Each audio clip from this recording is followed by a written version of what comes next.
Good morning to all. Welcome back at English Station. If you want complete English solution, stay connected with English Station. Today, students, we are going through syntax. That is one of the best chapters for 12th Bihar board.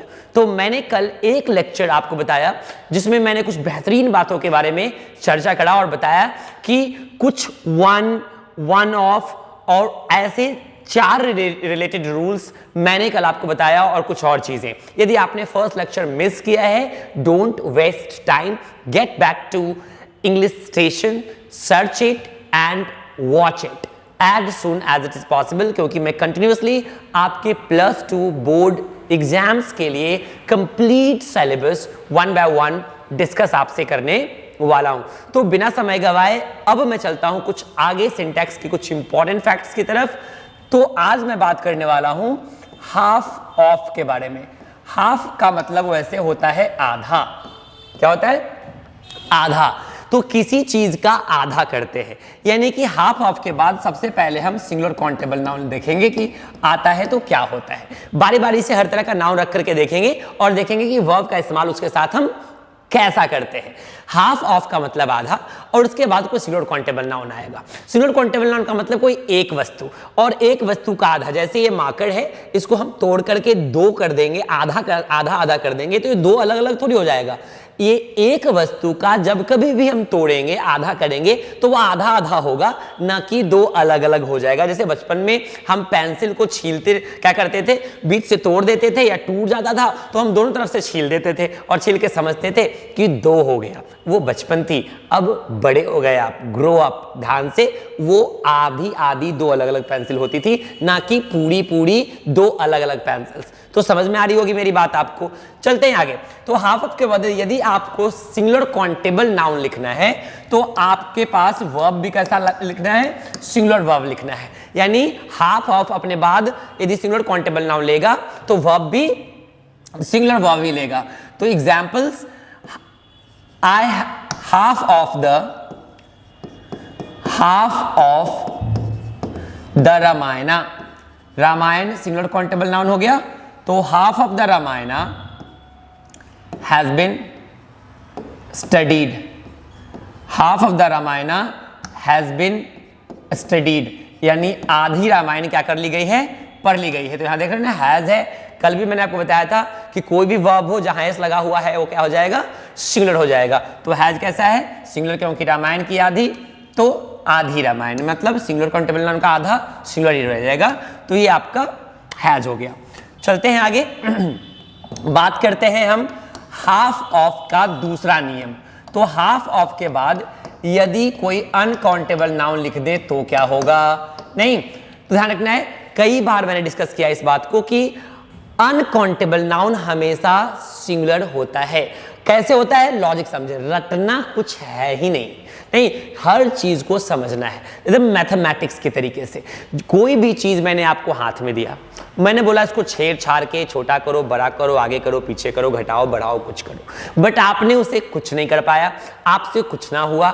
यानी noun मैंने जैसा दिया था वैसा ही रह गया, यानी कि ओरिजिनल फॉर्म में रह गया. क्योंकि अनकाउंटेबल चीजों को आप गिनेंगे. पानी को मैं दूंगा, पानी को घटा बढ़ा कर सकते हैं आप, पानी को गिन सकते हैं आप, जितना पानी रहेगा उतना ही रह जाएगा. आप समझ रहे हैं ना? यानी कि उसको काउंट नहीं कर सकते आप, गिन नहीं सकते, अलग अलग नहीं कर सकते.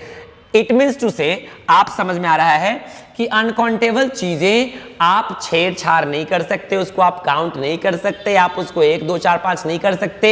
यानी जिस रूप में मैं दूंगा उसी रूप में वो रह जाएगा. यानी नाउन ओरिजिनल फॉर्म में हमेशा सिंगुलर होता है. तो अनकाउंटेबल चीजें भी क्या हो जाएगी? सिंगुलर. अनकाउंटेबल चीजें पहले से सिंगुलर होती है, उसका आधा करोगे तो प्लूरल हो जाएगा. क्या यार, नहीं होगा ना? तो चलते आगे बढ़ते हैं. Half of the water. Half of the water is still in the बोतल. स्टिल इन द बोतल, यानी कि आधी पानी अभी भी बोतल में क्या है? बची हुई है. तो हाफ ऑफ द के बाद नाउन अनकाउंटेबल आया तो वर्ब सिंगुलर आया. क्लियर है एकदम? हाफ ऑफ का 2 नियम आपने सीखा. हाफ ऑफ के बाद सिंगुलर काउंटेबल नाउन होगा तो singular verb, and uncountable noun होगा तो भी सिंगुलर वर्ब. एकदम क्लियर है? तो आगे चलते हैं. आगे बढ़ते हुए हम देखेंगे कुछ और 2 और नियम हाफ ऑफ वाला. एकदम सावधानी से, यदि हाफ ऑफ के बाद यदि टू हमने लिख दिया तो नाउन तो प्लूरल काउंटेबल नाउन होगा क्योंकि दो के बारे में चर्चा हो रही है, बट वर्ब अभी भी कैसा होगा? सिंगुलर होगा। क्यों होगा? कुछ लोगों को लगेगा कि प्लूरल काउंटेबल नाउन लिखेंगे तो नाउन प्लूरल काउंटेबल नाउन के बाद प्लूरल वर्ब लिख देंगे। लिख दो, गलत हो जाएगा। अब एक बार गलती करके भी देख लेते हैं। Half of the two students, half of the two students are absent.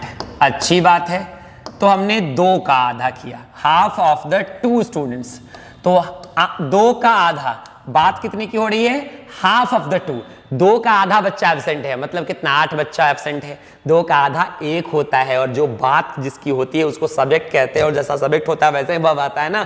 तो एक ही बच्चे के बारे में बात हो रही है, तो सेंटेंस क्या हो गया? गलत। यहां पे यूज होना चाहिए हमारा इज। समझ में आ गई बात? बहुत अच्छी। अब हम बात करेंगे एक लास्ट रूल, हाफ ऑफ के बाद यदि मोर देन टू लगा दिया जाए, मोर देन टू लगा दिया जाए, नहीं, मोर देन टू नाउन्स का इस्तेमाल किया जाए, ध्यान रखना है, तो वर्ब प्लूरल आएगा। वर्ब कैसा आएगा? प्लूरल आएगा। कैसे भाई? मोर देन टू मतलब 3, और 3 का भी आधा करेंगे तो 1 से ज्यादा मतलब प्लूरल होगा। यानी 2 से जैसे ही ज्यादा होगा तो नाउन प्लूरल होने लगेगा, वर्ब प्लूरल हो जाएगा। जैसे half of the four students are absent. तो बच्चा एब्सेंट कितना है? 2 बच्चा एब्सेंट है, 2 का आधा 2 नहीं, तो यहां आर का इस्तेमाल किया गया। ध्यान रखना है। तो हाफ से रिलेटेड हमने कितने सीखे?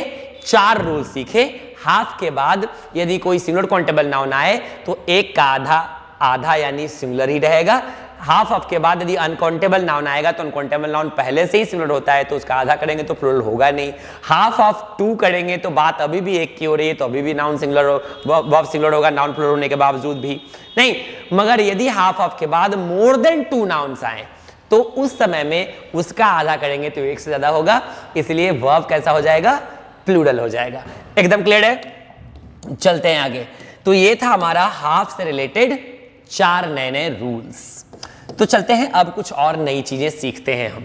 तो डियर स्टूडेंट्स, मैंने कल आपको 1 से रिलेटेड 4 रूल्स बताए।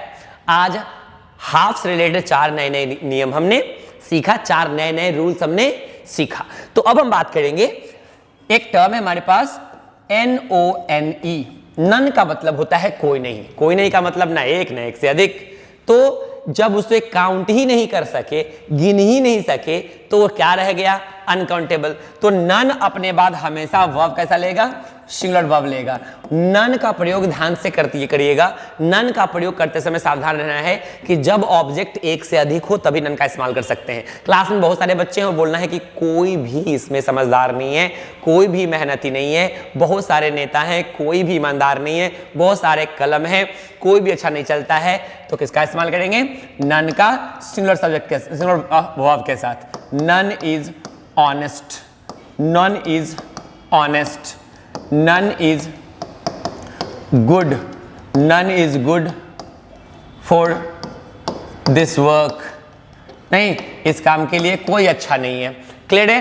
ध्यान रखना है, एक एक चीज को रिकैप करके पढ़िए आराम से। यदि आपको इसको लिखना है तो स्क्रीनशॉट ले सकते हैं, लिख सकते हैं, और मन में कोई भी तरह की क्वेश्चन हो, डाउट है तो आप ही का है, कमेंट बॉक्स आप उसमें लिखो। और कल के फर्स्ट लेक्चर में मैंने आपको अपना नंबर भी दिया था, आप उसे भी क्या कर सकते हैं?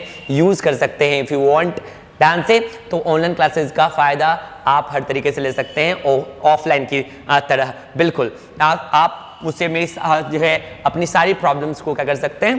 पूछ सकते हैं, शेयर कर सकते हैं। गुड। तो अब हम बात करेंगे एक और, नथिंग बट। एक टर्म है NOTHING, nothing. Nothing but, nothing but का रूल क्या है? बहुत ही अच्छी रूल है। नथिंग बट अपने बाद या तो अनकाउंटेबल नाउन लेगा या तो प्लूरल काउंटेबल नाउन लेगा, मगर इसका शर्त है कि वर्ब हमेशा ये सिंगुलर ही लेगा। और ये सेंटेंस बहुत ही इंटरेस्टिंग बताएगा, आप ध्यान रखना, सीधा ये सब क्वेश्चंस आपके एग्जाम्स में लेकर के आएगा, सीधा questions fill in the blanks में पूछेगा, और आप गलती कैसे करोगे वो देख लो, एकदम आराम से गलती कैसे करते हैं। Nothing but roses dash there, वहां गुलाब ही गुलाब है, तो ईज और आर में से आपको भरना होगा। आप रोजेज देखना, प्लूरल है तो प्लूरल वर्ब लगा के चले आना, सेंटेंस हो जाएगा गलत, आपको ईज यूज करना है, क्योंकि नथिंग बट अपने बाद नाउन चाहे जैसा भी ले ले, वर्ब हमेशा सिंगुलर यूज करता है। ध्यान से, एग्जाम्स अच्छे जाने के बाद भी रिजल्ट्स खराब होने का रहस्य यही है कि आप अपने हिसाब से क्वेश्चंस को सही करके आते हैं और एग्जामिनर रूल्स के हिसाब से सही करता है, इसीलिए गलती हो जाती है। तो ध्यान से, जो आंखों से दिखे तो वैसे नहीं चलता, नियम के हिसाब से। रोजेज है, आर फिर भी नहीं लगेगा, क्योंकि नथिंग बट अपने बाद नाउन तो प्लूरल ले सकता है, वर्ब कभी भी प्लूरल नहीं लेगा यार। डन, तो चलते हैं, आगे बढ़ते हैं डी स्टूडेंट्स। आई होप कि आपको समझ में आ रहा होगा, कोई प्रॉब्लम नहीं हो रही होगी। नहीं प्रॉब्लम हो भी रही होगी तो क्या प्रॉब्लम है, नहीं आप आराम से कमेंट बॉक्स में अपनी प्रॉब्लम को लिखें, फोन करें, नहीं टेक्स्ट करें, जो करें, बट प्रॉब्लम को सॉर्ट आउट करें, जल्दी से प्रॉब्लम सॉर्ट आउट करें एंड आगे की तैयारी शुरू करें। तो वेल, आगे हम बढ़ते हैं एक नई सी टर्म के पास, अ नंबर ऑफ। क्या है ये नंबर ऑफ? नंबर ऑफ का मतलब वैसे हिंदी मीनिंग होता है बहुत, जैसे आप लॉट ऑफ यूज करते हैं, लॉट्स ऑफ यूज करते हैं, great deal of, a good deal of, बहुत के सेंस में। तो एक और अल्टरनेटिव, एक और सब्स्टिट्यूट आपको मिल गया। क्या बोलना है? A number of. जैसे बोलते हैं ना, a lot of boys are there, many boys are there, lots of pens are there, lots of books are there, तो उसी तरह से आप बोलो a number of books are there. तो अ नंबर ऑफ अपने बाद प्लूरल काउंटेबल नाउन लेगा, प्लूरल काउंटेबल नाउन लेगा तो ऑब्वियसली वर्ब भी प्लूरल लेगा, क्योंकि बात सबकी करेगा। सिंपल सा टर्म है, आराम से यूज हो सकता है। A number of books, a number of के बाद नाउन प्लूरल आया तो वर्ब भी प्लूरल आया, are there in the library, are there in the library. तो इस तरह से आप क्या करेंगे, अ नंबर ऑफ का इस्तेमाल कर सकते हैं। अ नंबर ऑफ के बाद हमेशा प्लूरल काउंटेबल नाउन और प्लूरल वर्ब आएगा। बीच बीच में आप स्क्रीनशॉट ले सकते हैं, पाउज करके, नहीं लिख सकते हो, नहीं अपनी प्रॉब्लम को सॉल्व कर सकते हो। वेल, एक छोटा सा टर्म है द नंबर ऑफ। क्या है? The number of. यदि आपको ये जानना है तो सबसे पहले इसका हिंदी जानिए। द नंबर ऑफ का मतलब होता है संख्या। द नंबर ऑफ का मतलब क्या होता है? संख्या। और यह अपने बाद प्लूरल काउंटेबल ले, नो प्रॉब्लम, नहीं सिंगुलर काउंटेबल नाउन ले, नो प्रॉब्लम, मगर वर्ब की कंडीशन फिक्स है, यह सिंगुलर वर्ब ही लेगा। नहीं, डिजिट हमेशा सिंगुलर होता है, नाउन चाहे जैसा भी ले। जैसे बोलना है कि ईमानदार नेताओं की संख्या घटती जा रही है, तो the number of honest leaders, किसी ने लीडर्स कर दिया, फिर भी यहां क्या होगा? Is decreasing. तो क्या होगा जी? The number of honest leaders is decreasing. तो यहां इज का इस्तेमाल क्यों? क्योंकि ये नंबर ऑफ जो है अपने बाद नाउन तो प्लूरल ले सकता, वर्ब कभी भी प्लूरल नहीं ले सकता, सिंगुलर का ही इस्तेमाल हम करेंगे। आई होप आपको समझ में आ रही होगी, बेहतरीन चीजें हैं, बहुत ही खूबसूरत सा टर्म है। चलिए एक आपको आज का मैं लास्ट बता करके आगे बढ़ता हूं।